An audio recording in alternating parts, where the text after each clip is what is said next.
There it goes.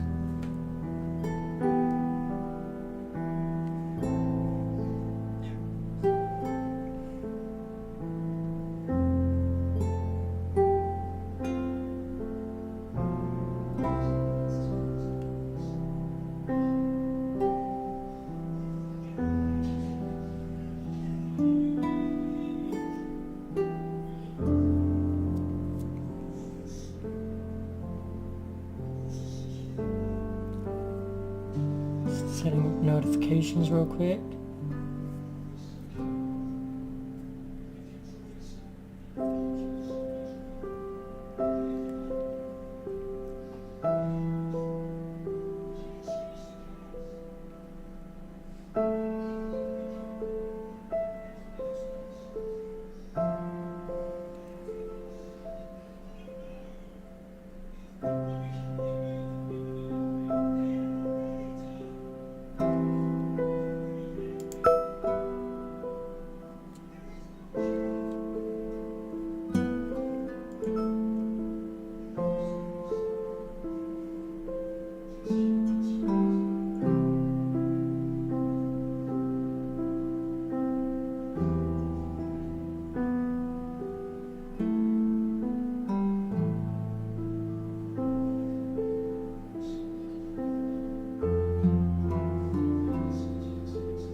Let's turn down the music volume.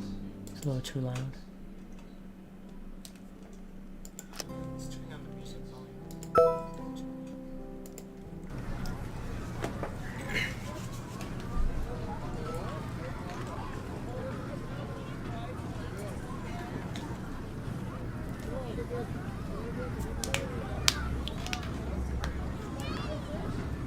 I don't know about you guys, but I'm starving. Let's get some funnel cakes. Yeah, okay, fat ass.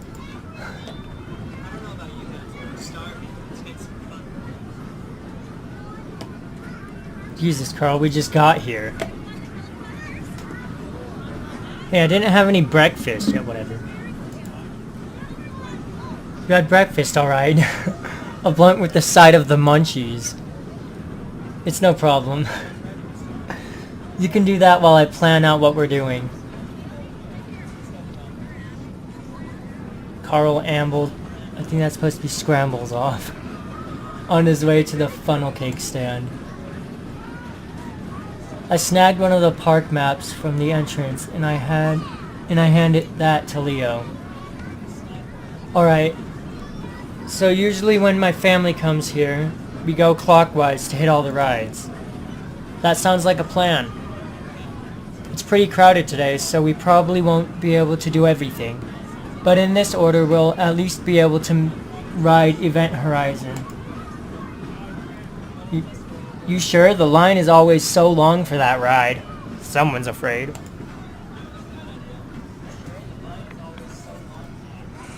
TJ's looking up towards a tall, spiraling, electric red steel roller coaster.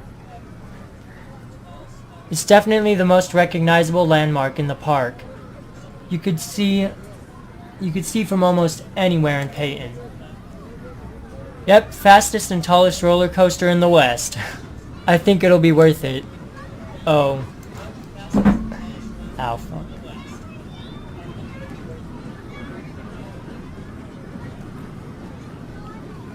TJ rubs his arm with one paw, the corner of his muzzle twitching a little bit.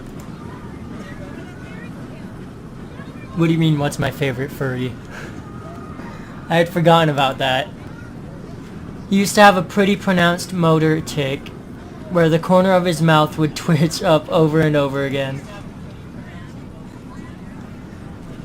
It used to be a constant thing, but it stopped once we entered middle school. Guess it hadn't completely gone away. You alright, TJ? We could skip the big rides if you... Oh hell, TJ, you're a fucking adult now. Yeah, no shit. No, it's fine, I'm fine. I just haven't been on a roller coaster in a while. TJ snaps his head back towards us. He's all tensed up, and the movement Looks like a rubber band being snapped. I'm riding all the rides with you guys. TJ walks off, his paws shoved deep in his pockets. I feel bad for him, and I want to give him an out somehow. But that's when Carl comes back with his funnel cake.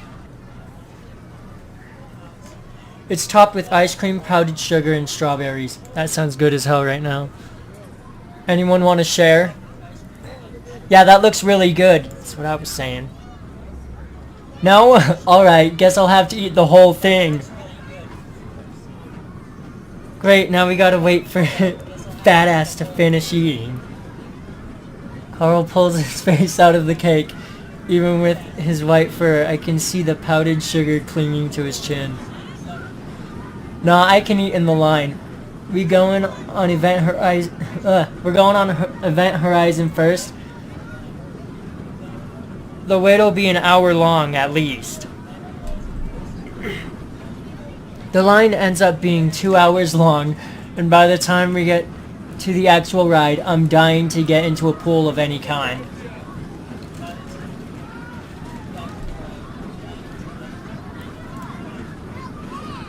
To put it bluntly, an otter needs water. No shit. Part of the problem of living in Echo meant that we didn't have any kind of indoor pool system in our house, being as cheap as it was. We ended up having to get an outdoor swimming pool, which was a pain. Nervous, Chase? No. I smirk at him. I've ridden it before, Leo. Though your tail's kinda down. Sure you're not nervous? Come on, Leo, let's ride the front. Oh, or I don't know.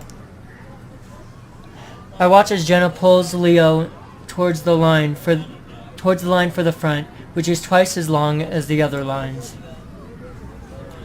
I opt for the middle, and it just so happens that TJ comes with me.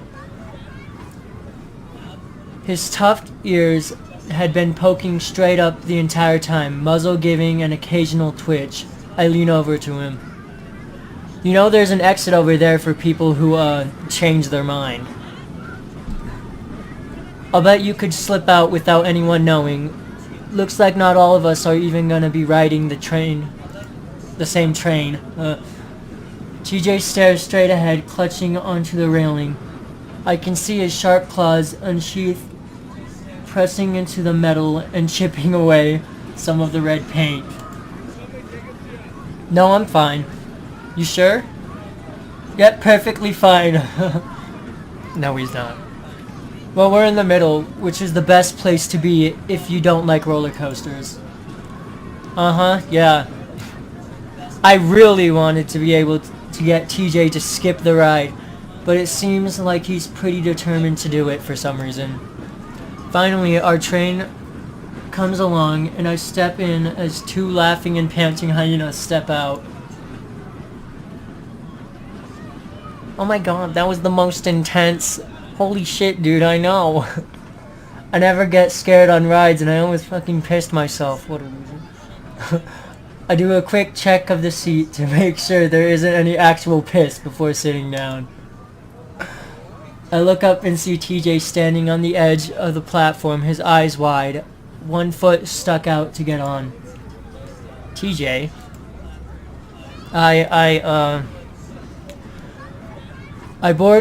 A bored-looking teenage fox comes by to check my lap bar, and I stick out my paw.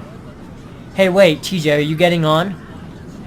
The fox goes from looking bored to mildly annoyed. If you're getting on, you need to get on now. We can't hold up the entire ride for you, sir. The exit's that way, where other adventures await. People around us are starting to notice. Unfortunately, Flynn, who is lined up with Carl towards the back, is paying very close attention, grinning like he knew it was going to happen. Flynn's a dick.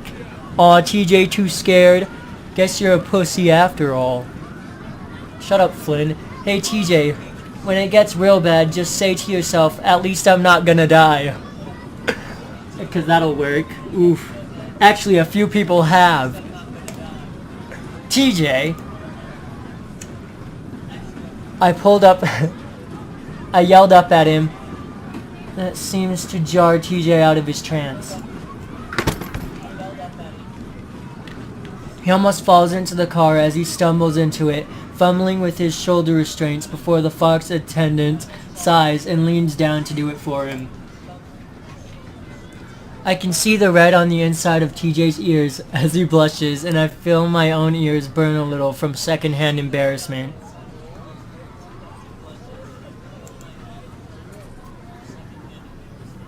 Now that it's too late, I realize that we shouldn't have started with this ride. We should have started with something smaller to build up his confidence. I'm jolted back as the train moves forward. Oh gosh. TJ's paws lash out and latches onto my arm. Ooh, shit. Oh no, oh no. Why am I doing this?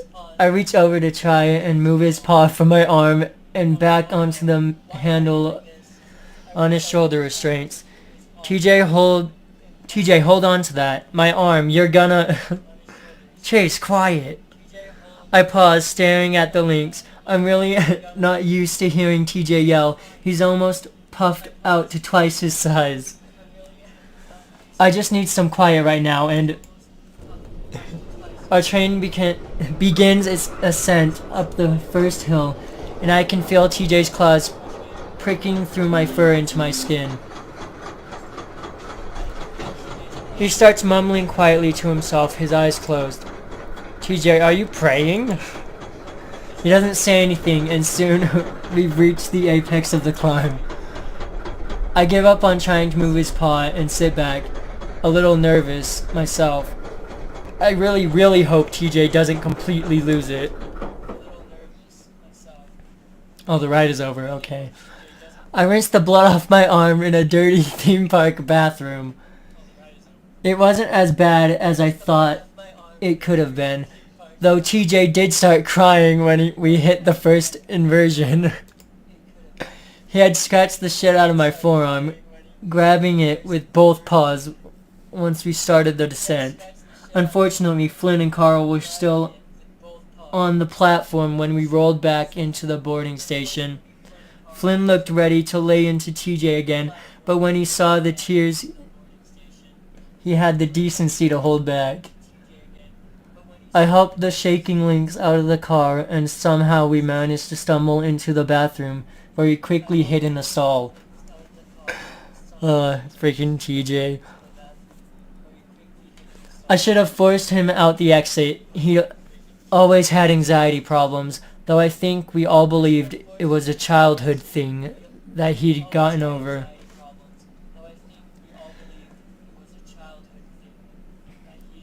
I don't know if he still takes medication. Hey TJ. Yeah?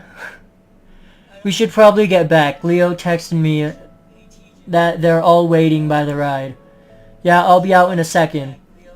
The cheerfulness in his voice was forced. I ignore the weird looks I'm getting from the other people in the bathroom and instead inspect my arm. The scratches are pretty superficial, so the bleeding has stopped. No one would notice it under my thick fur, even if it's tender as hell. I hear the stall door open behind me, and through the mirror, I see TJ come out. He sees me looking over my arm, and his face crumples up again. Chase, I'm sorry. Is it bad? I really don't want him to start crying again. TJ cried a lot when he was a kid, almost every day. Even at 19, it seems like he's still pretty susceptible. It's fine, it's fine. Doesn't even hurt. Ah, well, that's good. We stand there awkwardly for a few seconds, then I air out my shirt, which was starting to stick to my sweaty back. Listen, it's honestly getting way too hot for me to wait in lines all day. I think I'd rather just sit down and watch some shows or something. Oh yeah? Yeah, you want to do that with me? TJ's ears come up a little and he clutches his paws together, the fidgeting subsiding a bit.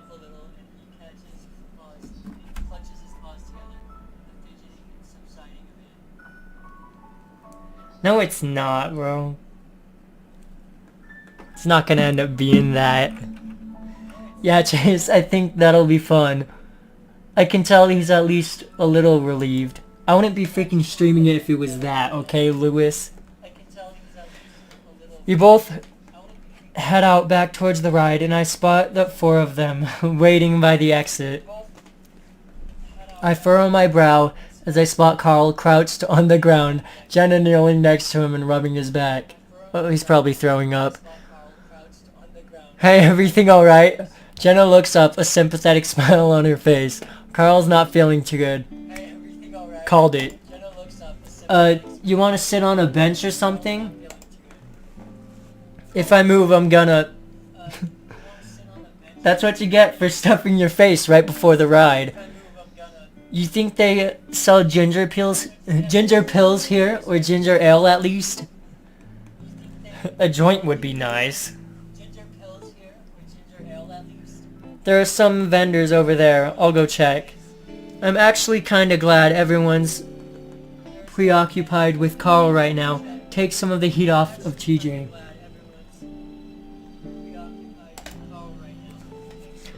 Let's move you to a bench. It'll be better if you're sitting down. Slowly, Jenna and Leo lift Carl up, and now I can see from his face that he really is ill. What the fuck? To the average person, our little outgoing might already seem like a disaster, but this is perfectly typical for us. Same. Nothing ever went according to plan. Also same.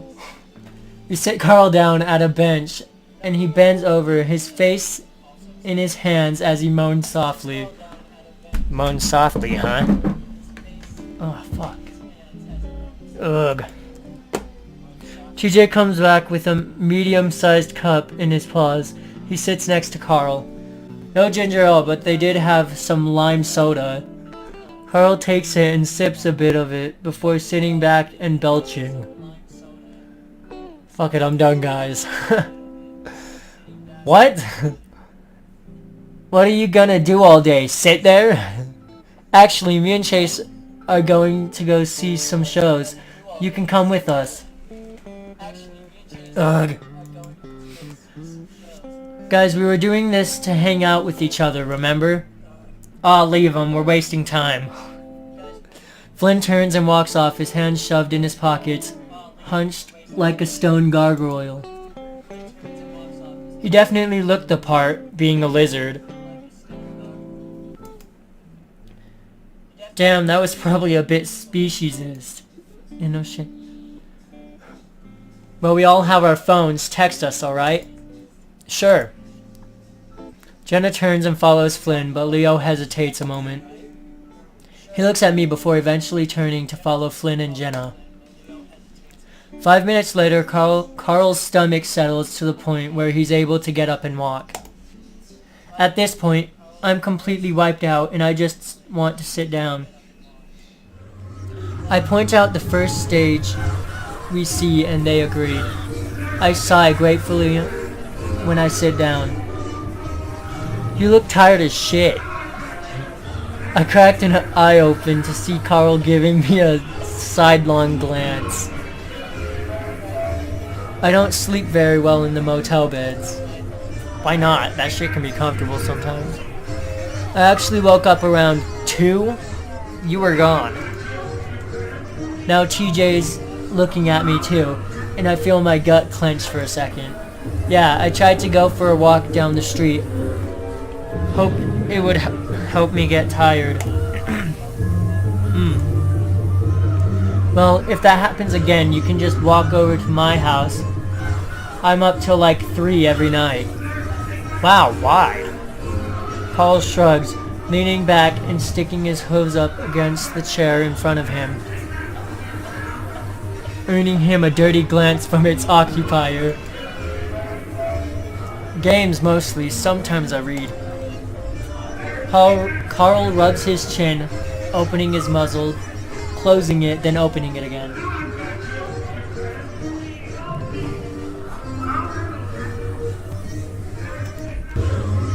You know, it would be pretty cool if you spent the night one of these days.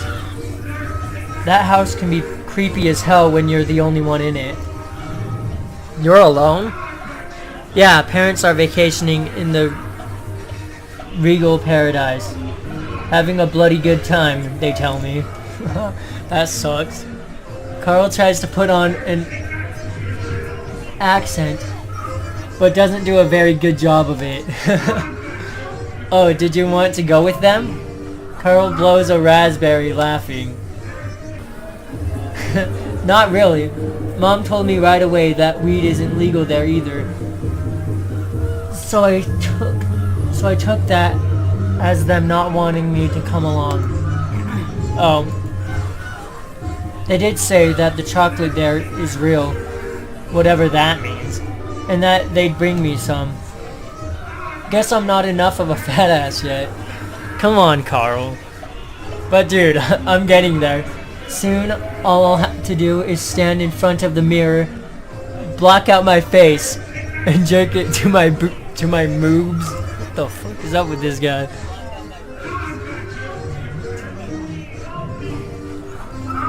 I make a dumb snorting croaking sound, and I can feel TJ looking at the two of us disapprovingly.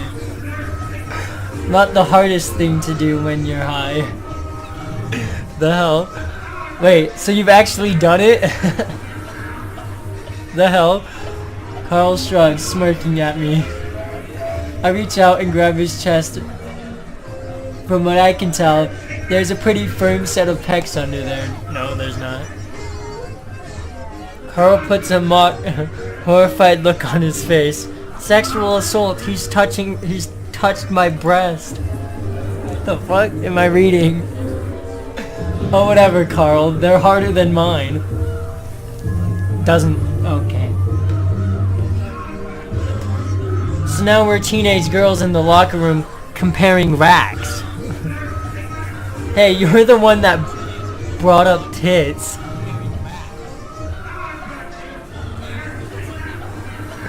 You know what? I can see it, yeah. You're the hot, preppy one everyone likes. I'm the big fat chick you're all nice to, but call Big Thunder Mountain behind your back. And TJ hadn't been paying attention, distracted with watching some dancers come on stage. He looks innocently at us. Huh? You're the cute, naive Christian chick that only takes it up the butt so as to stay a virgin. What? Let me feel your boobies. I want to compare. What the fuck? What in the world are you No! Small but perky. What the fuck? After a few seconds of tussling and Carl getting smacked in the nose by TJ, somebody shushes us from behind and we're forced into silence.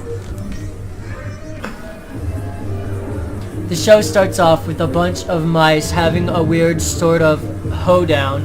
TJ's really into it and actually starts clapping along. I smile. TJ could definitely be kinda cute sometimes. Carl just rubs his nose and leans back, watching with a smirk, as if the whole thing is a joke to him.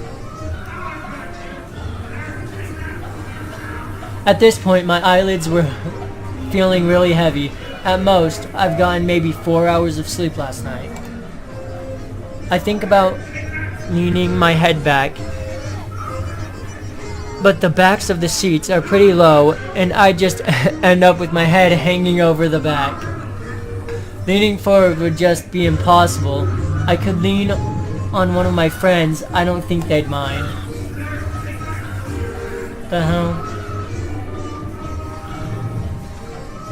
It's not weird, you retard. Shut up! TJ might be smaller, but he's definitely an easy guy to convince, especially if he thinks he's helping someone out. TJ, can I lean on you for a bit? What? Why? He looks a little uncomfortable. I'm so tired, man. Alright. I lay my head in the crook of his neck, and I feel him tense up a little, but after a while he relaxes. There's some heat coming off his neck, and I'm pretty sure he's blushing. It's not too bad though. He may be slender, but his fur is pretty damn soft. The sounds of the clapping and fiddles starts to drift away as the lack of sleep takes its toll.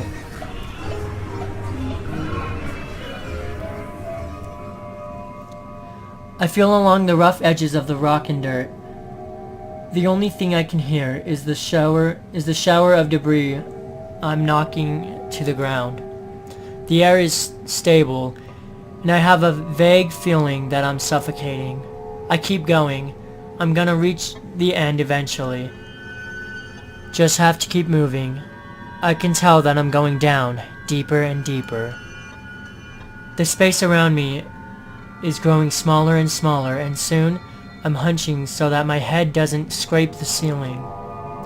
I can hear footsteps, not quite in synchrony with my own. They aren't any kind of footsteps that I've heard before, though. I stop and listen. There's definitely the sound of feet, but not like they're walking. It's like they're stamping down on the ground, making as much noise as possible. This is accompanied by a slapping sound, as if someone is smacking their paws on the ground as well. I imagine a canine toddler, still insisting on walking on all fours while throwing a tantrum. It's heavier though, like an adult is doing it. That image makes the nape of my neck prickle, but I'm not scared. It's not long after I've stopped that the noise stops as well. Just 10 feet behind me, I turn, watching the darkness. I knew you'd come back. They always do. My voice sounds clogged, muted, like the rocky walls are just sucking up the sound instead of bouncing them down the tunnel. The stamping starts up again, loudly, coming towards me at full speed. Now I can hear sobbing, sniffling, and a strange guttural grunting. It's just feet away. You're only moving in circles. It veers away just as the words leave my mouth, going back the way it came. I stand there a while, listening until I can't hear it anymore. I turn and continue on, feeling the walls again as I make my way lower and lower.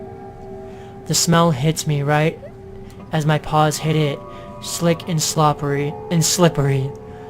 Blood coats the walls, my paws run along like thick oil. It's warm and fresh, and now I know I'm getting close. A voice abruptly echoes down the tunnel. It's not far away at all. I knew you'd come back. They always do. I make my way closer and closer, and now fear pricks my heart. They always do. I hear muffled screams now, as if someone is yelling with their mouth closed. Now the fur is standing up all over my body, but the feet won't stop. I keep going.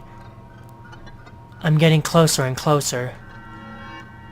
You're only moving in circles. I'm here. It's right here in front of me, and now I'm reaching out to it, reaching out to touch it. I can't stop. I can't stop. Gasp! I jump, my head jerks up, and my eyes snap open, looking around wildly.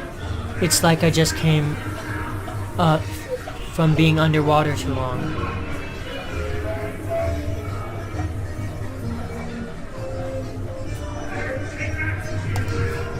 Shit. Whoa. TJ and Carl both jump shortly after I do. I look back and forth as they stare wide-eyed back at me.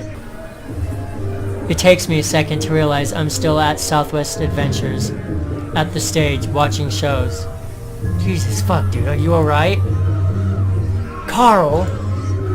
I lean forward and rub my face and my paws, trying to stop shaking. I'm fine. Just a really bad dream. That was weird. I feel a small paw on my back as TJ rubs it. Rubs what? What about? I'm not really sure. Just in a really dark place, and some things were in there. Huh? Huh, that does sound pretty creepy. What kinds of things? I think for a minute. The weird crawling thing, the screaming thing. I pull my head up, looking towards the stage, which is empty right now. It doesn't matter. It was just a dream. Hey, what happened to the show? Carl chuckles next to me, leaning back again. You missed them, dude. We've seen like 3 shows. Yeah, they even had a segment with otters doing water tricks. We thought about waking you up for it, but you were in a really deep sleep. That's too bad. I always loved seeing my people laughed at for the swimming clowns that we are. Ooh. How long's it been? Carl checks his phone, which he already has out. Been about 3 hours. Could probably get some lunch now. Damn, I'd been out for a while. I'm surprised I hadn't at least woken up a few times, considering the uncomfortable position I'd been in. I guess you feel better then. Yeah, I've been feeling better for the past 2 hours. Now I'm hungry.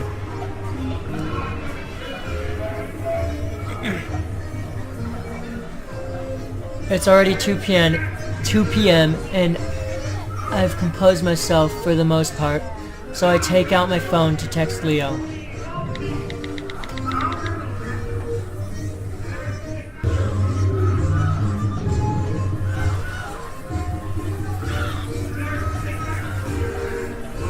That's a big paw.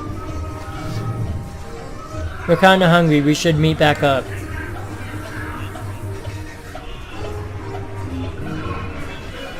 I don't know if I want to watch something on stream someone tells me to watch. That doesn't sound like a good idea. Lewis. He gets back to me pretty quick. Hey, mostly done with rides anyway. Nailed it. Meet at food court.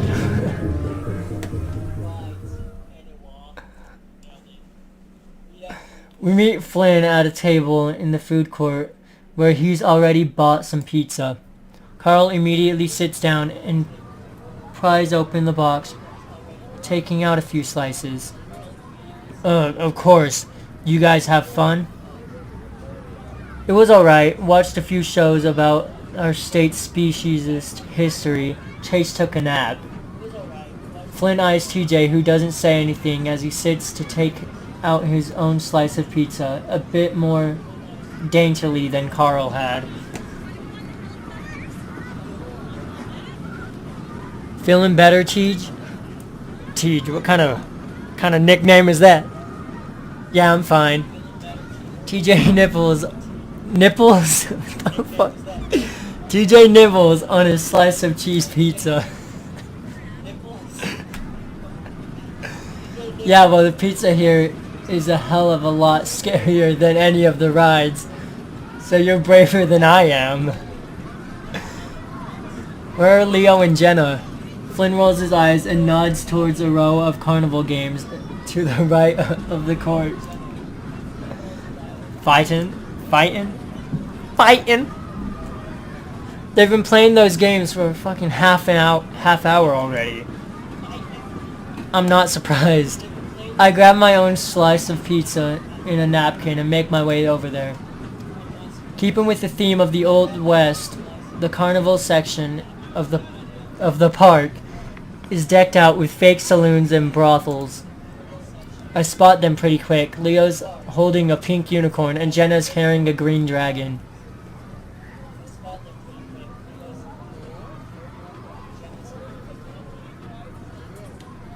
Hold on.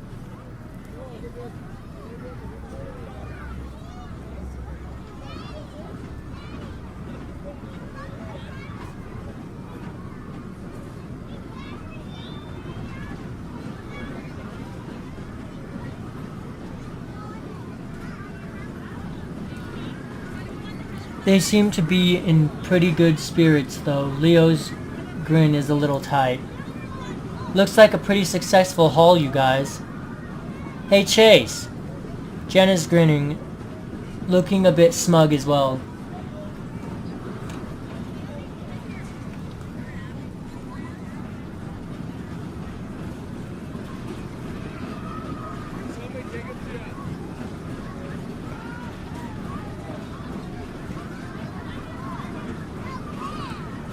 shit. You guys finished? We're eating now. God damn it, Naomi, really?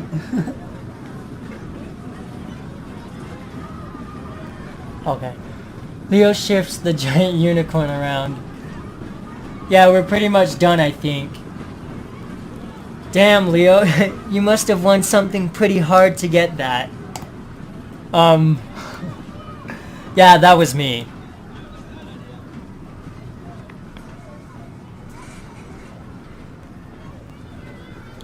I look over the green dragon Jenna's holding.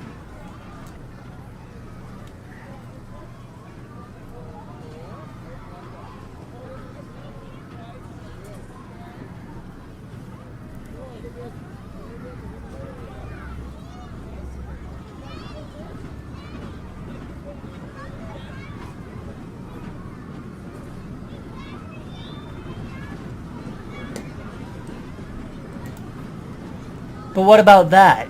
Yeah, I won this too. That's great. Oh, well, I'm sure you've won a couple. Actually, yeah, I've beaten him at every game. What a loser.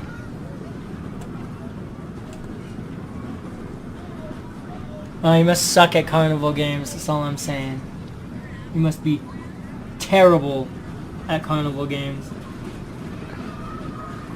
Yeah, I've beaten him at every game. Yeah, well, you're visiting. I want your memories of this vacation to be good. Oh, shut up. Obviously, it's getting to your head, though. Oh, please. Chase, you should have seen his face. Sour grapes the whole time. Oh, really? I would usually stay out of stuff like this. Leo always got a little carried away when it came to competition. Especially when I was around. But it was kind of funny seeing him act like this. Let's just go eat. Wait, there's a high striker. Why don't we show Chase who's stronger, huh? Let's just go eat. Wait, there's a high striker. Why don't we show Chase who's stronger? Leo contemplates that for a second, but seems pretty confident at this one. He's literally almost twice the size of Jenna. I don't know if that's very fair to you, Jenna. I mean, he lets that sit, and honestly, I have to agree. Jenna, though, gets a little fox gleam in her eyes that I knew meant she thought she was something. She knew something we didn't. Afraid I'm gonna woo your ex? Yes. Well, Jenna's going all out. My muzzle flushes under the fur, but that only seems to decide things for Leo. A confident smile replaces the sheepish one from before. Oh yeah? He flexes his shoulders and sticks out the stuffed unicorn.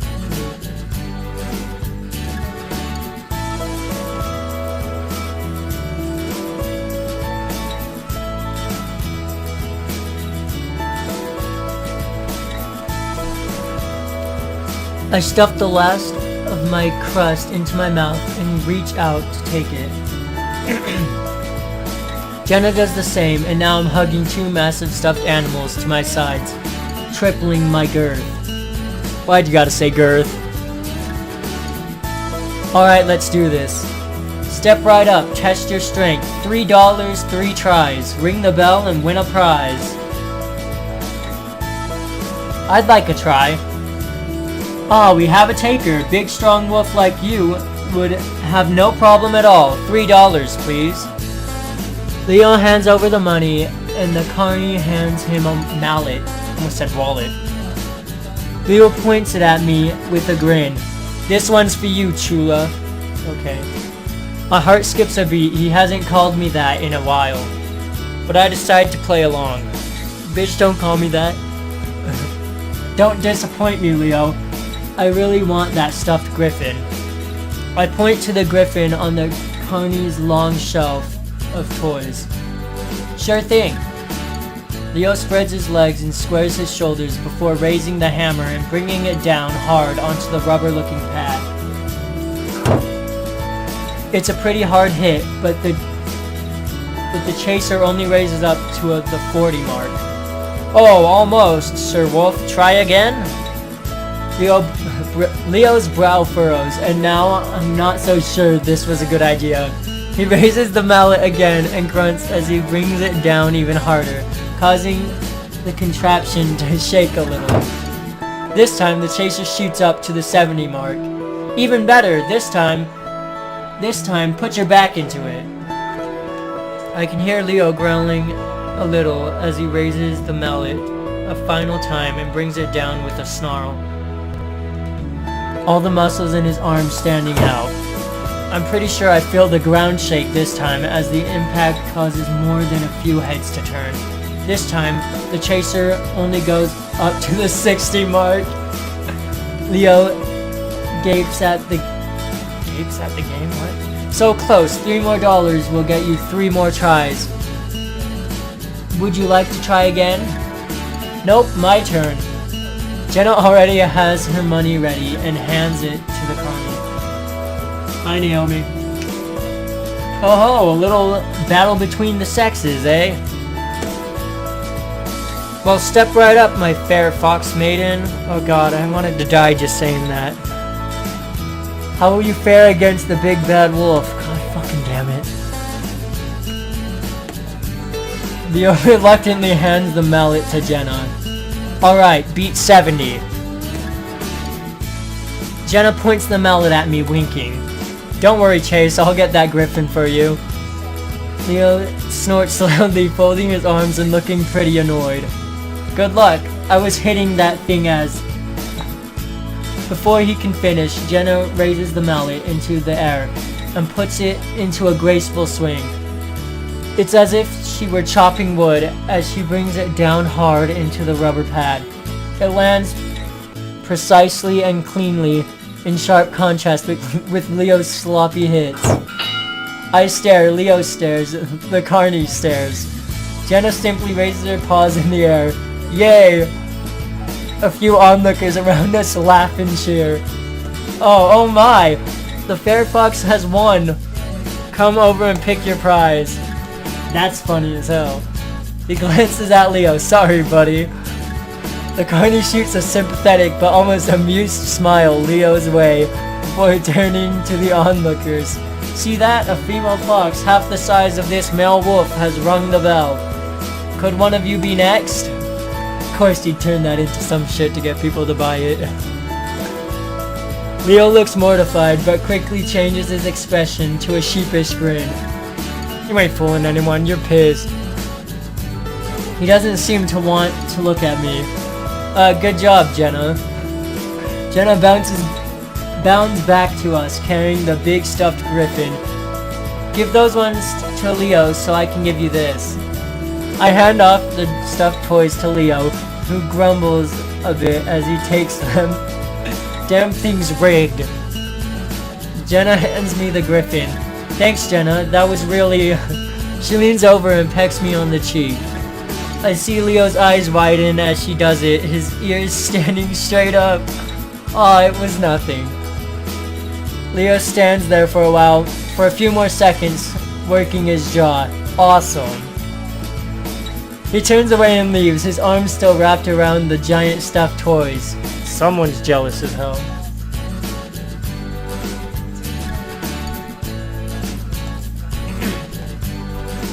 Jenna starts laughing. Jenna? Oh hush, he'll get over it. He's just so damn fun to tease. Honestly, that would be really fun to tease someone like that. I have to agree, but not when I'm being used to do the teasing. He's still really sensitive about the whole thing. You guys talked it over, didn't you? Anyway, aren't you gay? I take a deep breath. It's no. I'm gonna go with the no. Not really. I mean, yeah, obviously I like Leo. But I've liked girls too. Oh, interesting.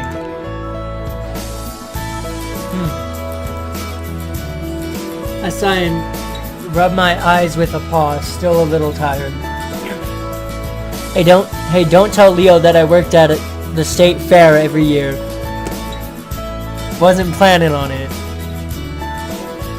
The rest of the day is pretty relaxing. We ride a few of the more mellow rides.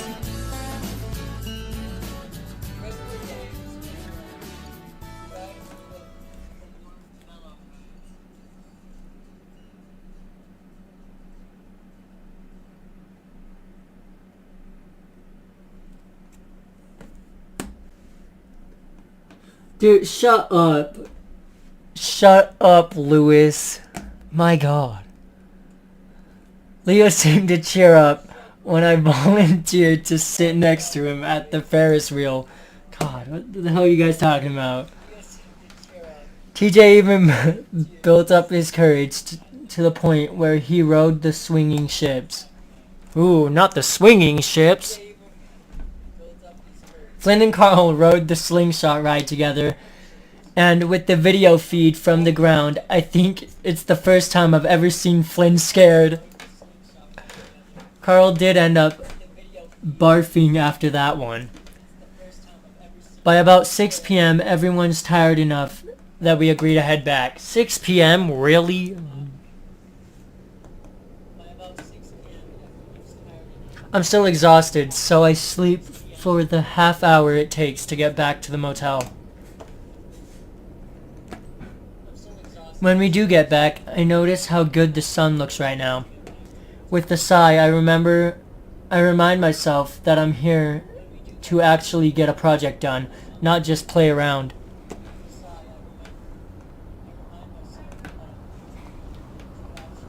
So as everyone sits in the motel, I let them know I'm about to shoot some B-roll, gathering up my equipment and heading out into the heat.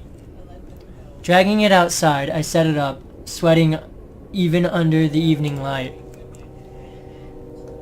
Even this late in the day, the heat was pissing me off.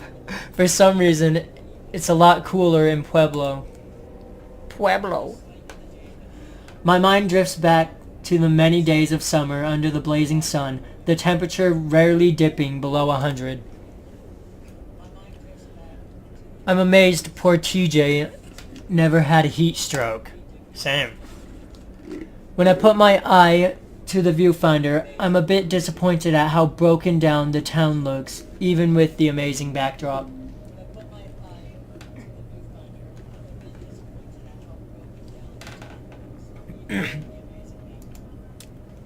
What a dump, I'll say. It's then that I hear footsteps and talking behind me. I pause my recording and turn around. How's the filming? It's alright, kinda ran out of sun, but it's okay. Echo looks like crap no matter what kind of light you shoot it in. That's great. Do you need us to keep quiet? Nah, I'm just shooting B-roll. Was about to come back in. Let's stay out here a minute. Carl and Flynn are getting a little loud. Oh, they're probably yelling at each other. Besides, I want to talk to you two. He wraps an arm around Jenna and reaches out the other one to pull me in so that we're both flanking him. Flanking him?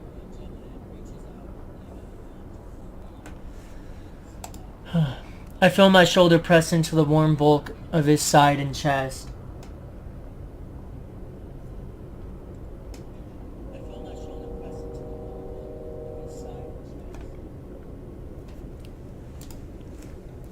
He'd always been taller than me. My eyes barely come up to his chin.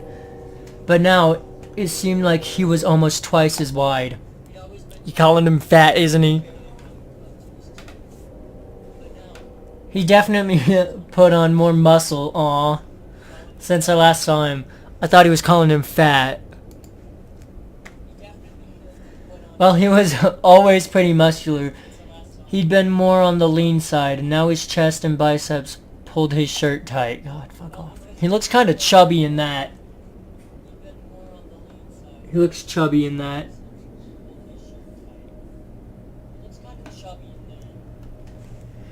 It felt nice, though. Like something very sturdy wrapped in velvet. I suppose it was a mixture of adding on both muscle and fat. I'm at least happy to see he's gotten over his little defeat to Jenna. Look at us, the OG crew. Ugh. Leo's strong voice vibrates from his body to mine. The effect is tranquilizing, and I feel myself relax. Tranquility. Together again. The only thing I miss about this town. Leo is referring to the fact that he, Jenna, and I were the original 3 in our group of 6 to become friends. Ow, fuck. Hit my knee on my damn desk. Shit. Later we would add TJ, then Carl, and finally Flynn and Sydney. What the fuck is Sydney? Leo had really been the one to unite us all. I remember when you first got here, everyone was afraid of you. I need a damn drink. Holy shit.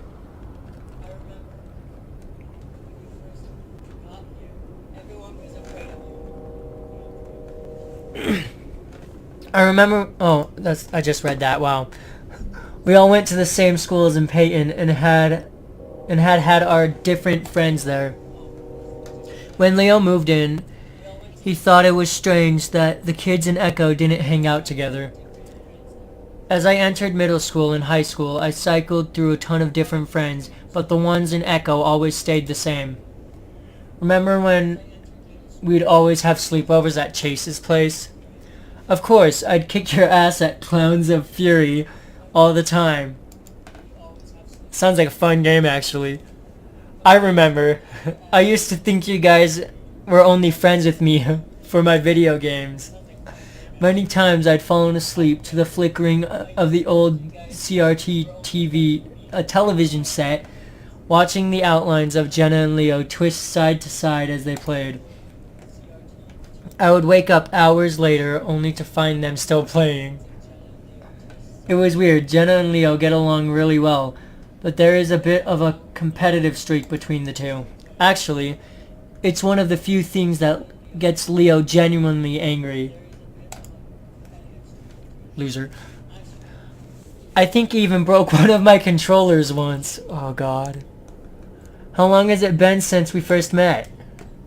Well, when did you move in? I think it was in 2000? So like 2015 and subtract 2000.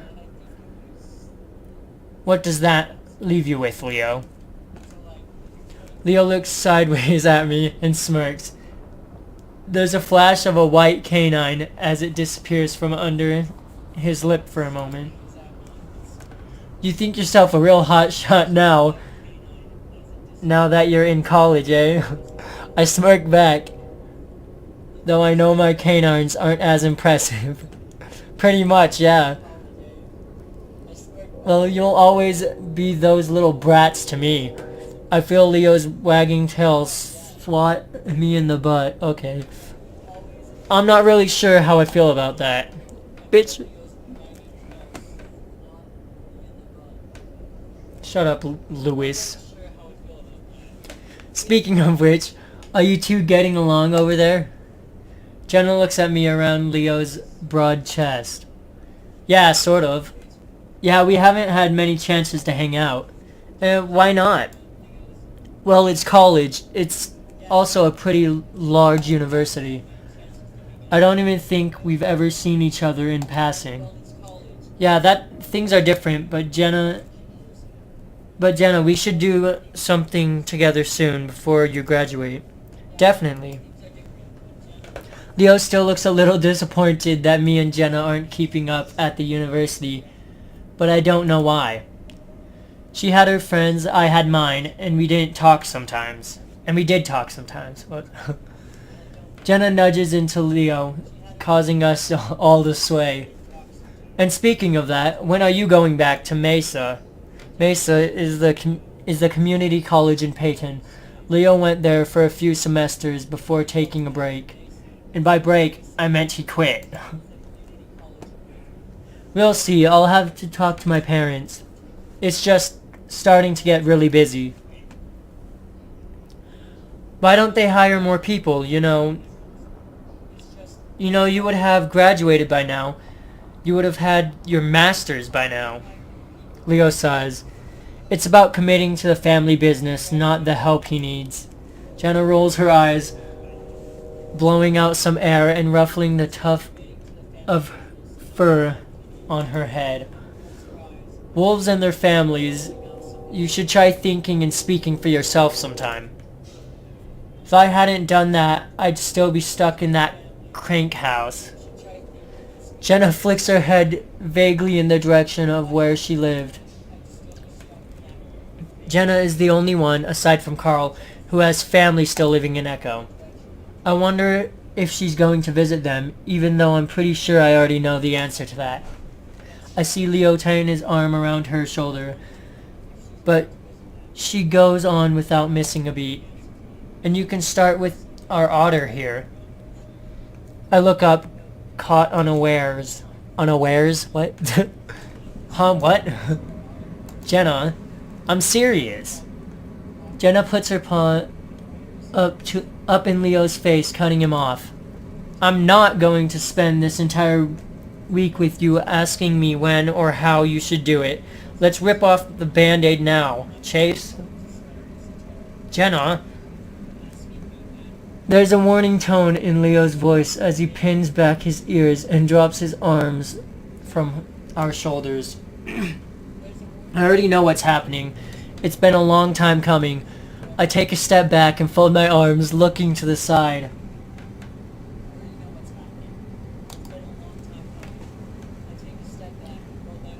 Chase, Leo has some things to say to you, and yes, it's about that. Now I'm going to head back in and make sure Carl didn't light up in the bathroom. Okay. Jenna! His tone changes to exasperation as Jenna turns on her heel and leaves. Judging by the curl in her tail, I can tell she's pretty satisfied with what she's just done. I return my attention to the road. I couldn't really bring myself to look at him right now. We both stand there for a minute, 3 feet apart. I hear Leo scuff the ground with his foot, then sniff as dust rises up from the ground. I hear him drawing a breath a few times, as if he's going to say something, but ends up blowing it out with a sigh. We were never good at this, probably why it ended up failing like it did. Leo. I'm sorry, Chase. For what? Not talking to you about this when I should have. Talking to Jenna about it when I should have been talking to you. He reaches out and sets a paw on my shoulder, the silver anchor on his wrist glinting just a bit in the in the fading light. He's smiling at me, but I grit my teeth. Why are you still wearing that? His eyes flick from the bracelet, then back to my face, expression turning defensive. Why aren't you still wearing yours? Don't you remember what we said? I sigh, looking at the scattering of clouds behind his head. They're tinged a soft pink from the fading sun. I can't even talk. Holy shit. The sunset is almost the same color as Leo's fur. No, it's not. Leo, we were teenagers. That's not an answer. He cuts me off and I look back at him. I told you, they weren't love bracelets. They weren't just about our relationship. They were about everything. Our friends, family, memories. Echo. I raise my voice above his, cutting him off this time. They were about Echo, Leo. We stand there a while and Leo's looking closely at me, expectantly, his ears tipped forward. His eyes pierce me like amber shards.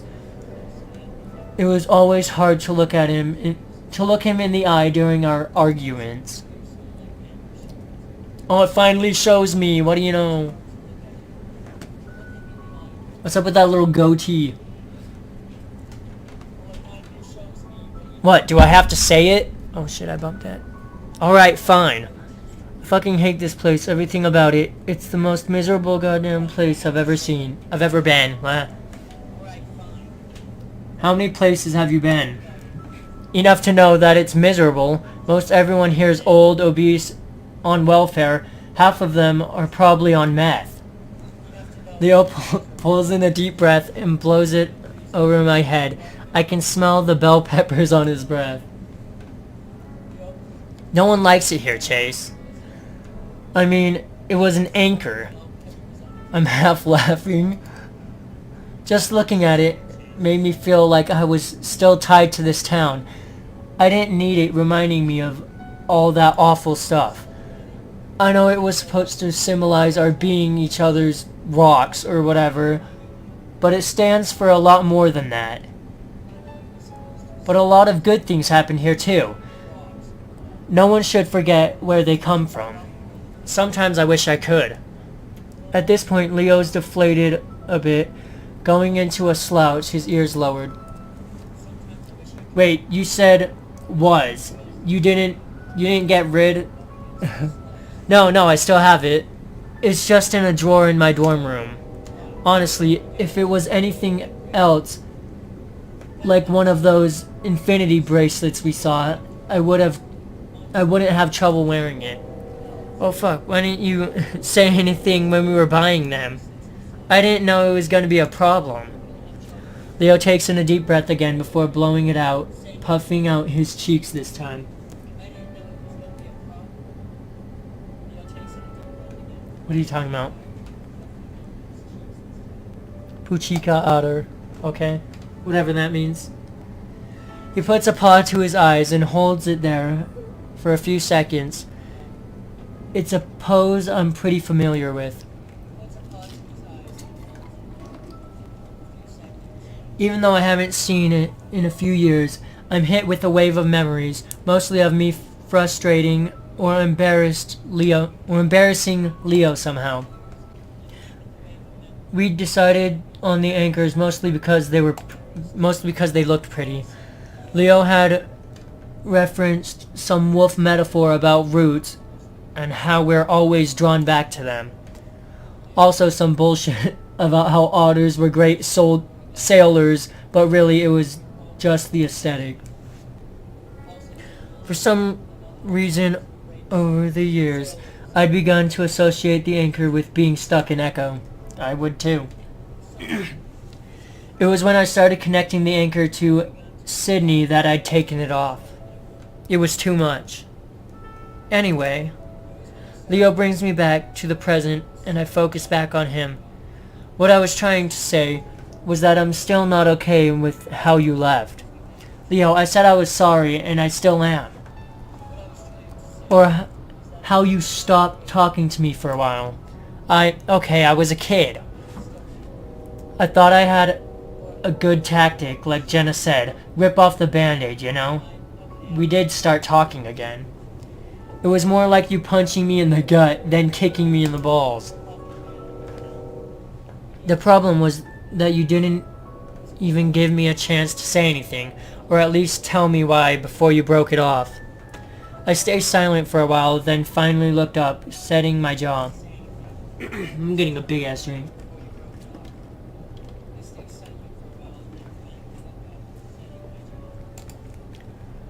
Like I said, I was young and dumb. I didn't know how to handle it. I can keep apologizing, or we can move on and make the most of this. We only have 1 week, and I want to have fun.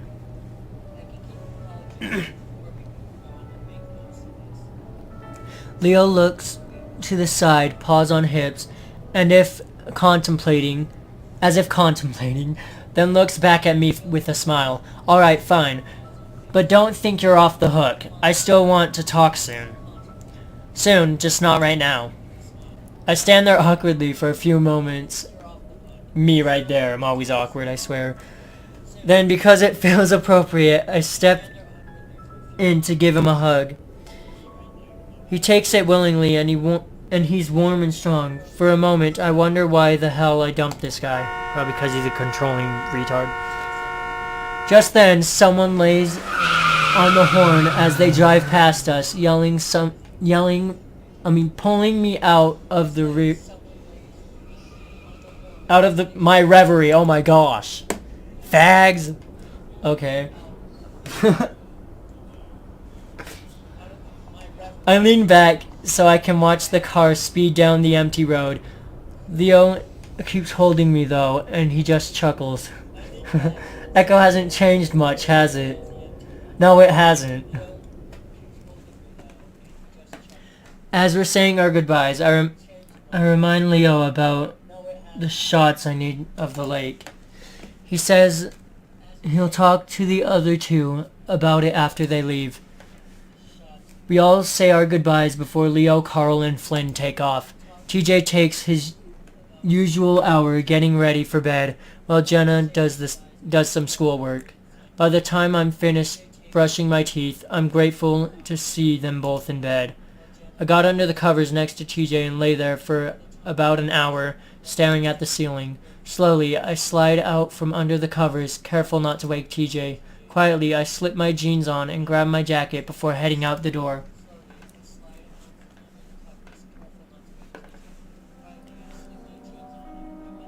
Toby builds a small sandcastle next to the lake, in the process of digging a moat around it. Who's Toby? Jenna drops a few twigs next to it before running off to find more decorations.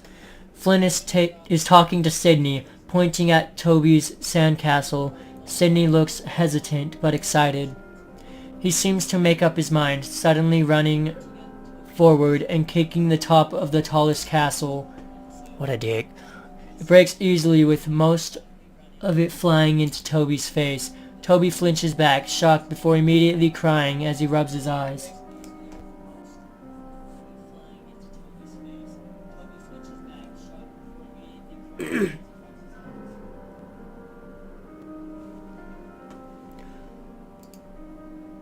Jenna comes running from across the bench, yelling before shoving at Sydney, who's laughing. She turns to Toby, trying to help him clean his face, but the lynx pushes her away before running towards the trail back to Echo. Oh, is Toby TJ? Is that who Toby? I think Toby's TJ. That would make sense, actually.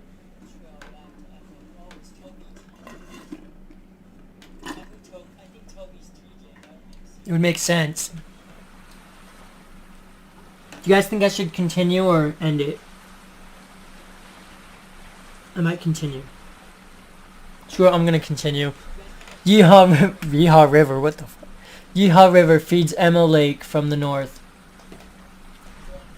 It's a farther drive than the lake itself, but it does have a few nice clearings along its edge. One of them has a few benches and a rusted to hell public grill that I'm sure no one has used in decades. This is the place that we go. As we're unloading Leo's van, I decide to get the B-roll of the lake right away. It won't have much of a presence in the packet, so I think I'm just gonna narrate over it later. The actual lake is only a few minutes walk from here. It's a bit difficult navigating around the sagebrush, and I know I'm gonna have to check for ticks later. Again, sounds like here. By the time I reach the lake, my friends are pretty far behind me, hidden behind a few bends and hills. I'm getting uncomfortable with the idea of me holding this camera while I navigate this terrain. It probably would have been better if Leo had just parked the car next to the reservoir while I got out to film, but I guess even that still wasn't okay. There's a large square of paved ground next to the parking lot now, several benches, and a row of brand new grills. Several lamps have been erected around the area too. Leo was right about the town trying to turn the reservoir into a recreational spot. I can actually see a few jet boats skimming through the water, leaving long trails of white behind them. There's even what looks like a feline of some sorts fishing in the shallows. I almost said shadows, fuck. It would explain why the motel is still in business.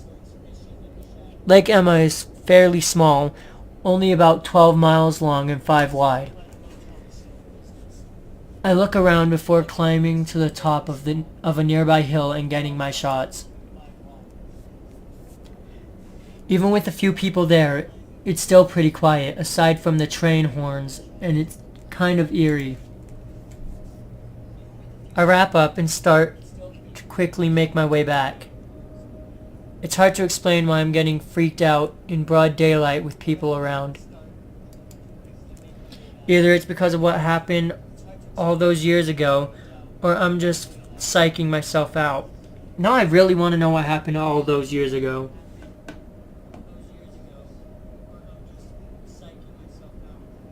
Okay. See you, Naomi. I'm glad to hear my friends' voices again as I get closer. Then again, it sounds like they're fighting. Been acting like a dick all day. Be glad I came here at all. Apparently, it would have been better if you hadn't. Maybe I should just fucking leave then. Ooh, that's Flynn alright. Flynn's a freaking dick. It sounds a lot more serious than our usual squabbles, so I quicken my pace. They seem to quiet down a bit once they see me coming. TJ's off to the side, looking out over the river, occasionally throwing a rock into it. Carl sits in a lawn chair, one of 6 that have been set out in a semicircle. He has his chin on a fist as he lazily stares at me. Jenna and Leo both stand next to each other, looking at Flynn, who's got his back turned, rummaging through the cooler. Hey, what's wrong? Leo sighs. Nothing. You got your film? Yeah, I got it. The silence is still awkward, and I have no idea what the hell to do with myself. I finally realize that I'm still holding the camera and decide to put that away. Hey, I'm gonna go for a quick swim. Haven't been in water in a while. When we first got here, I was completely disappointed to find that the motel didn't have its own swimming pool. Being an otter, I like to swim at least once a day, if not more. At this point, it had been 3. Flynn finally turns around, a beer in his hand, as he cracks it open. It was true that he'd been acting a bit strange today. He held the entire trip up by a few hours, and when he'd finally shown up, his eyes were bleary, and he seemed sluggish, like he'd been up all night. When we'd asked if he was alright, he brushed it off. Yeah, thanks for the help setting up, Chase. You're about as useful as the fat ass over here. Okay. He swings the paw holding the beer at Carl. Flynn, so enjoy that swim while I set everything out. Yeah, I will. Make my soda a diet while you're at it. I've had it with Flynn. He's souring the trip with his need to be an asshole. Go fuck yourself. Yeah, screw you, bitch. Go kill yourself. I ignore him as I strip off my shirt and head to the riverbank. I pat TJ on the shoulder as I pass him before slipping into the water. We're currently in the middle of a drought that has lasted the past 3 years. So the water is low, only about 10 feet at its deepest. It's enough though, and God, it feels good. It's spring, so the water is pretty cold. I swim back and forth a few times before finally diving in. Eventually, I settle on drifting to the bottom, laying and gripping onto the rocky floor as I stare up at the shimmering light above me. I feel the gentle current run over my body. It's nice to be away from all that tension above me, I feel isolated, alone, and for now, that feels good. None of the others could come down this deep, only I was able to. I remember when we were younger, I would give the others rides around the lake, able to swim its entire length and back. Even Flynn, the asshole, had done it a few times. It was one skill I had that I was proud of, even if it was inherent to my species.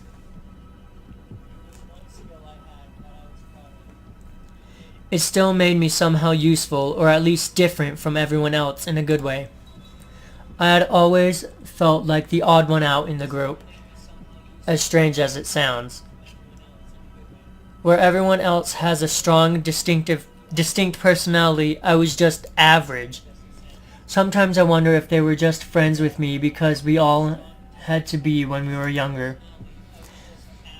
This whole trip has kind of forced me to think back on all the memories I have had of this place and my friends.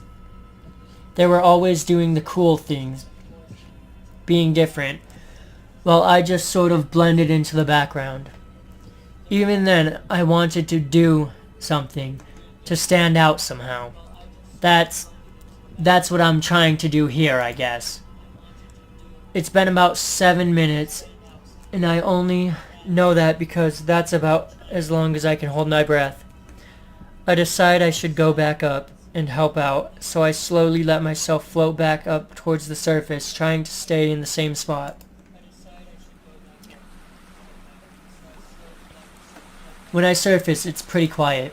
For a second, I wonder if everyone is just gone. Of course, that's ridiculous, and as I come over the embankment, everyone's there.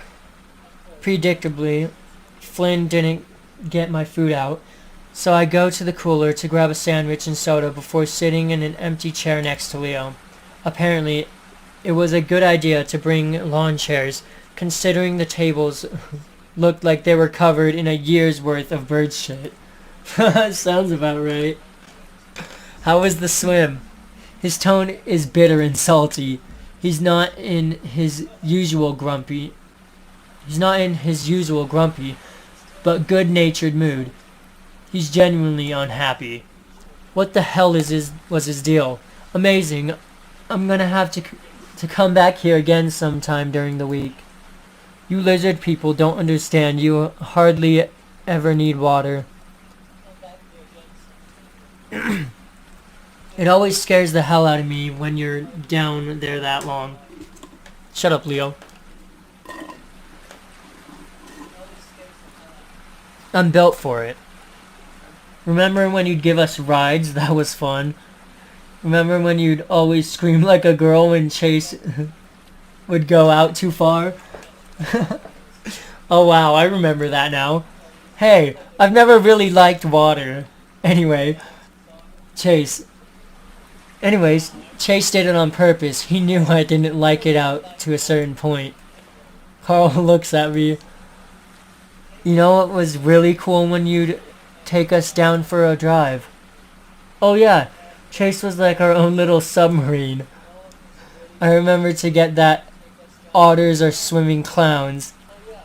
I'm starting to think that otters are swimming clowns vibe again. Still, I kind of enjoy the attention.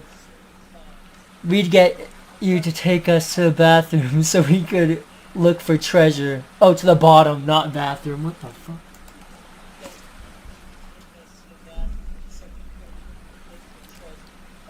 Leo makes air quotes around the last word. And you know, we probably would have found way more stuff if you guys hadn't been dragging me down. I remember when... Are we really fucking talking about this? Everyone turns to look at Flynn. His voice is low and dangerous. Dangerous? Yeah, dangerous. What the hell? There's a chill in the air because we all know what he means. I was actually feeling pretty good about it at this point. Like we crossed a bridge, being able to talk about it for once. Apparently we hadn't. Flynn?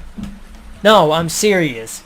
Do you think it's okay to fucking talk about this when the lake is just a quarter mile that way? You know what, Flynn? I think we should. Isn't that part of the reason why we're here? No. If that were the case, we'd be over there. But we're here, and why is that? Everyone's quiet for a moment. I see TJ shrink into his chair, staring hard at his lap. Flynn, we came here because Chase needed footage. A change comes over Flynn. His face darkens, and everyone senses it. Oof. Flynn turns to me, and it takes some effort not to flinch back. Yeah, and why's that, Chase? You gonna put that in your fucking documentary? No, Emma Lake is an important part of Echo's history. Just what? Flynn raises his brow ridge at me, and finally, I just lowered my eyes. This was a stupid fucking idea. Shut up, freaking Flynn. I have a feeling Flynn ruins everything. You know what, Flynn? If you'd be a little more open, tell us what's on your mind. We'd be able to avoid a lot of this kind of stuff. Oh, you want to know what's on my mind? Flynn swivels and marches up to Carl. Oh god, I can already tell what's coming. Alright, let's start with you. You're fat, lazy, no motivation, no future. What the hell are you planning on doing with your life? Sit there, waste away in Echo, mooching off your parents until you're dead? Carl stares back up at Flynn impassively, though he hunches in over himself a bit further. Flynn, don't do this right now. And you, think you're better than everyone else? I can tell. You think everyone in Echo is trash. Just because me and the others haven't left, you think we're lower than you. Just because we don't have an education, we're a bunch of retards. Yeah, well, well, you left your whole fucking family behind without even saying goodbye. You know what's even going on with them right now? What they're dealing with? Yeah, real fucking hero you are. You think I... Stop it, Flynn. Our unquestionable leader. We wouldn't have been friends without you, would we? That's why you brought us here, right? So we could be all bond? Or wait, was it just because you wanted to get into Chase's pants? Leo's ears fall flat. Probably. You've been a mess ever since he left, so let me be the one to tell you. It's over. It's fucking unhealthy, your obsession with him. You're obsessed with him. Slowly his head turns to me and I brace myself, and I can't imagine why. You, Chase, have the personality of a fucking rock. I wish you could see yourself. I just sit there like a creep watching everyone. You just sit there like a creep watching everyone, weighing everything that we say. You don't think I haven't caught the way you stare at all of us, like we're all objects to be collected? But are you just... What, are you just planning to cycle through all of us for sex? What the fuck? Sure seems like it. What a weird creep. Flynn sobs, then exhales. It seems like it's over, and I really hope it is. That proves futile, though, as Flynn turns slowly to TJ. Oh, that's not gonna end well.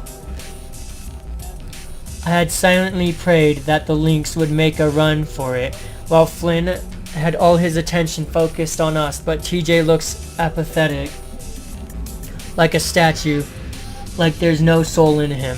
Flynn pauses, though, as if he's at a loss for what to say. Finally, what happened, TJ? Flynn.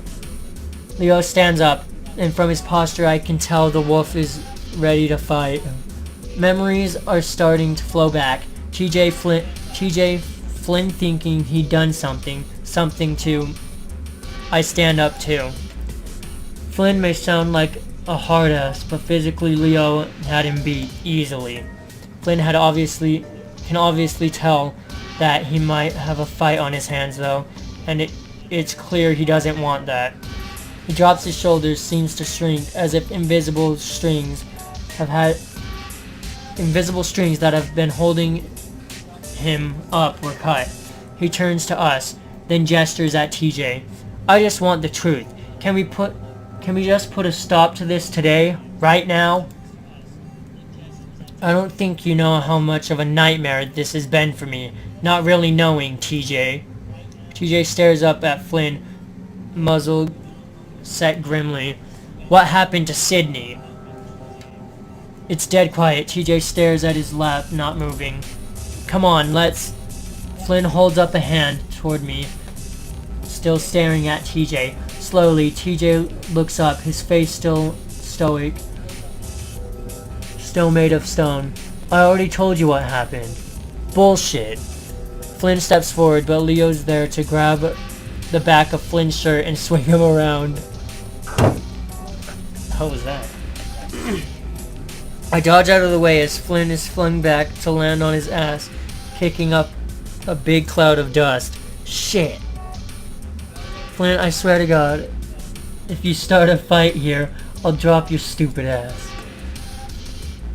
Everyone except TJ is standing now, staring at Flynn. Flynn sits there, glaring up at Leo, obviously weighing his chances. He seems to come up short, though, as he spits to the side and stands up, brushing off his pants as he turns away. You're all okay with not knowing? Fuck all of you. He turns back around, hands in his pockets, a bitter look on his face. This whole thing was stupid, Leo. We're not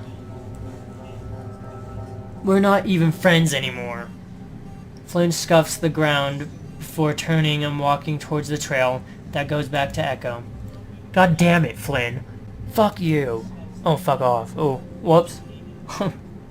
Flynn keeps walking, and it's pretty clear he isn't coming back. What a bitch. I raise a paw and rub it over my eyes. What was he doing? He's a passionate guy that will sometimes just explode with all his insecurities before running away and hiding for a few days. He screwed us all like that before. That was classic Flynn. But he was especially mean, dark. In the part with TJ, I vaguely remember Flynn having some sort of suspicion, but that had been a long time ago. Had he been sitting on that this whole time? I look to the left and see that TJ's gone. Carl's still sitting down, but now it looks like he's pulling out a joint. I would too. Leo's walking off down another trail, cursing while Jenna follows him.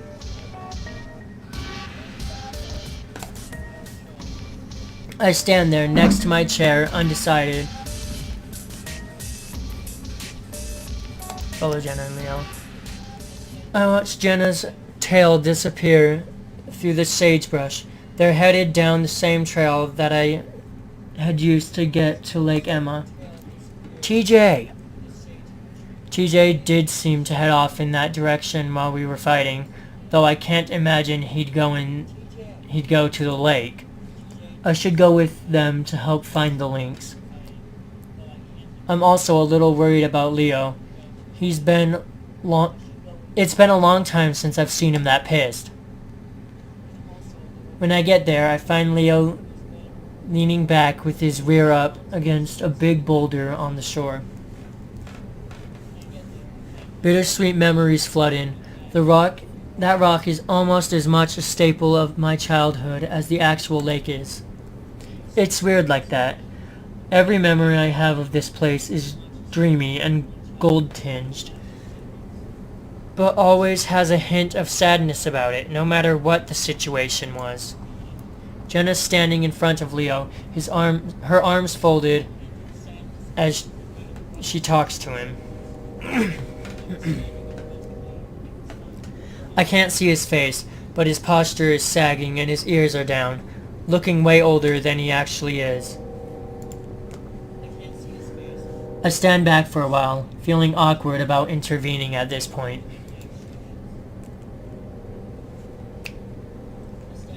Leo occasionally shakes his head, then takes out his phone to look at it. I can see Jenna's getting annoyed, But then she says something, and Leo turns his head to look back at me. Oh boy. I seize up for a second, but Jenna is beckoning me with her paw, while Leo isn't looking. I start stumbling over the rocks towards them as Leo looks back down at his phone and Jenna starts walking towards me. Just talk to him, he'll listen to you.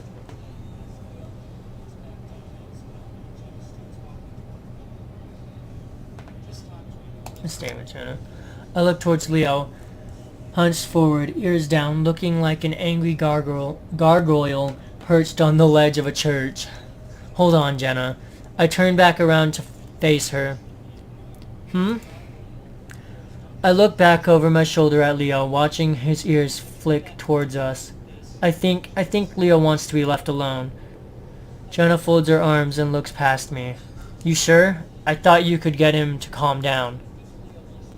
I look at Jenna for a while, realizing that I'd just rather talk to someone more collected rather than a big angry wolf. Honestly, I wouldn't. Yeah, I'm sure. Well, alright. Should we head back then? Okay. As we start disappearing into the sagebrush, I look back in time to catch a glimpse of Leo looking over his shoulder. I look back down at the ground, wondering if it would have been a good idea to at least tell him that I felt like he needed time alone. I noticed Jenna looking around, her huge ears perked up wide like sails. What are you looking for? TJ. If it was up to me, I'd be leaving TJ alone as well, but Jenna always worried about him. I follow her through the brush in silence, unsure of what to say. So why didn't you hang back with Leo? I move along with her for a while, thinking it over. I don't know. When he's in a bad mood, he's really only good for a fight, you know? I catch up and start walking alongside her once I was starting to taste the dirt being kicked up by her feet. Ow. Yeah, I thought it would be a good idea to let him cool down for a bit. I sort of envy the way she's dressed right now, with her short shorts and tank top. Jeans don't exactly breathe well. I finally start to see our picnic again. Carl's still sitting in the lawn chair, his head hanging over the back and smoke wafting around him. Jenna stops and puts her paws on her hips, looking around. Where do you think he went? There aren't many places he could have gone. Her eyes seem to settle, and I follow her gaze to a clump of brush and trees next to the river. If TJ had anywhere to hide in the short amount of time that he did, that would really be the only place he could have done it. Without a word, Jenna starts in that direction. I tag along awkwardly, kind of feeling like I'm invisible to her right now. As soon as we break through the brush, we spot TJ. I watch as Jenna immediately goes to his side and sits down. So Lewis, how are you liking this game so far? Just wondering. TJ's ears perk, but otherwise he doesn't look up. After a while, Jenna wraps an arm around TJ's shoulders. I see him bristle for a second, and Jenna says something to him that I don't quite catch. Finally, he leans in and hugs her, and I can hear him sniffling. I'm starting to feel like I'm intruding, and I start to back away, but Jenna sees me and jerks her head. Okay, see you, Lewis. Where are you going? Where are you going, Chase? Come here. TJ pulls back from Jenna and starts wiping at his eyes. Chase? Yeah. I feel like TJ would be embarrassed to have me around, and he probably is, but Jenna's pretty insistent, so I move forward to stand next to them. I was just telling TJ about the time we used to float the river on the old inner tube. I smile and I sit down next to Jenna, stretching my legs out. Do you remember that, Chase? His voice is strained and a little crackly, but he seems to have things under control now. Do I? Always thought it was ridiculous to use one of those things when you could have just floated on your back. Sorry, we're not all living floaties, Chase. We sit there for a while, and now it isn't as awkward. I feel like if it were just me and TJ, things would be a lot more tense. Jenna has a way of making things feel natural and easy. It's like her confidence is a shield to all my weird, awkward stupidity. I hear TJ shift and sniffle as he wipes his face again. I'm sorry, guys. I didn't mean... Nope. You stop right there, TJ. He does stop. It's hard not to when she has a tone like that. Flynn is an absolute dick. Never let him affect how you feel about things. He only thinks about himself and how he feels. Right, Chase? I feel like this is just a little bit unfair to Flynn.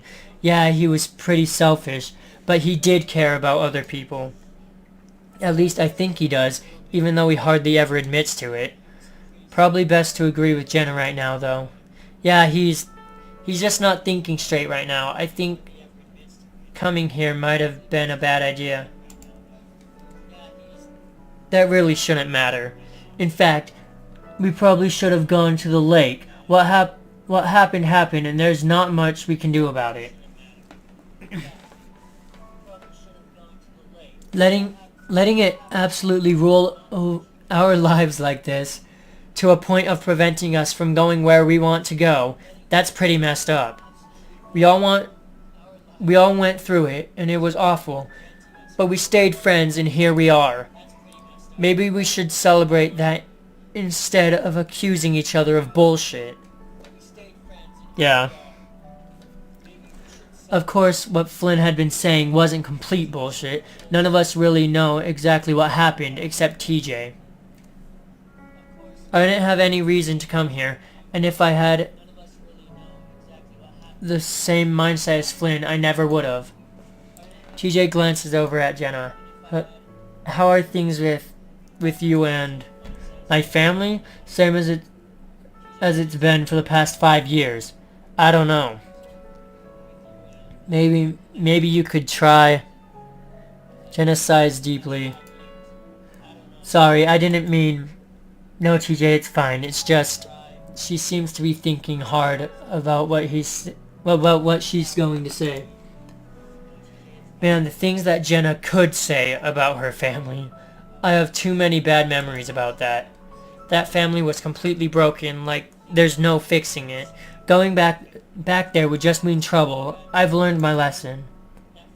With Adam and Dad gone, it's just my mom and Jeremy now anyway. Not much of a family to go back to. Has your dad not... Has anyone seen him since? As far as I know, no. But I wouldn't really care if he is back. And if he really is missing, well, Mom never filed a missing persons report, so I guess it wouldn't matter. I'm sorry. Why? You're not the one that messed it all up. TJ looks away, his ears down. Jenna sighs and puts an arm back around TJ's shoulders. And here I am, bringing everyone down with the point I was making to feel better. Chase, remind us of something happy. I jump, then scramble after being put on the spot. Remember when we called it Yeehaw River? I remember when you called it Yeehaw River, Chase. You had a bit of a speech impediment back then. Yeah. I remember that. It was kind of cute. Shut up, TJ. It's quiet for a moment, then Jenna gives TJ a little nudge. So how's school going, TJ? It's not bad. I got accepted into the athletic training program, which is really cool because they're really selective. I think I'm one of 20 that they had chose. Oh my god. Wow, that's fantastic, TJ. TJ smiles, though he's still looking at his feet. Thanks. Hey, but you got into Weston. I did. I furrow my brow at that. Hey, come on, Weston is like the stereotypical best school in the country. She looks over at me and smiles. It's great, I know. Just a lot of stress. Sometimes I'd like to get a break. That was a little surprising to hear from Jenna. Usually she was so energized and had a get-her-done attitude about almost everything.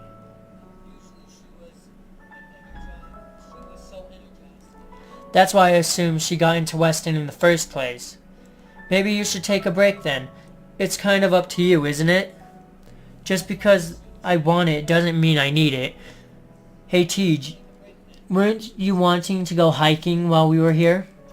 Yeah, I know things are a bit bad right now, but it could be fun to go. Of course, TJ, I was planning to go with you anyway. Oh, cool.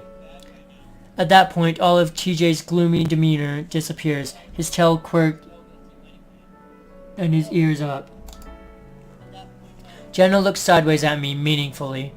Yeah, definitely didn't want to do that. I'm not even doing anything, and already I'm sweating buckets and looking at the shiny water longingly. I would have jumped in the water by now if TJ wasn't here. For some reason, that would seem inappropriate. Right then, I feel something press hard down on my paw, which is splayed out behind me. Looking over, I see that Jenna has her paw over mine, leaning on it. Oh, yeah, definitely, I'm going. Yes. Jenna lifts her paw off mine and I gulp. Wow. It didn't really hurt, but something about her suddenly touching me like that. It's settled then, we should probably get back. We want to get a lot of rest before the hike tomorrow.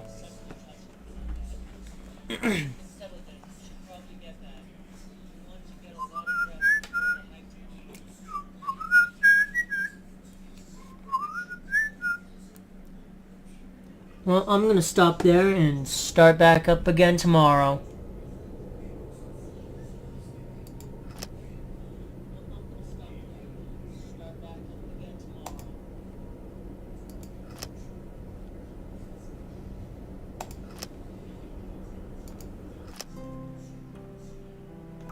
Okay, see you in the next stream.